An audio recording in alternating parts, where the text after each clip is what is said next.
एक दिन रमेश ने अपने आंगन में चप्पल सुखाने रखी। तभी एक तोता उड़कर आया और चप्पल पर बैठ गया।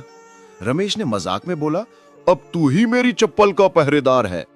अगले दिन देखा तो तोता सच में चप्पलों के पास बैठा था और किसी को पास नहीं आने दे रहा था। मोहल्ले में खबर फैल गई कि रमेश का तोता सिक्योरिटी गार्ड बन गया। रमेश ने तोते का नाम रख दिया चप्पल सिंह।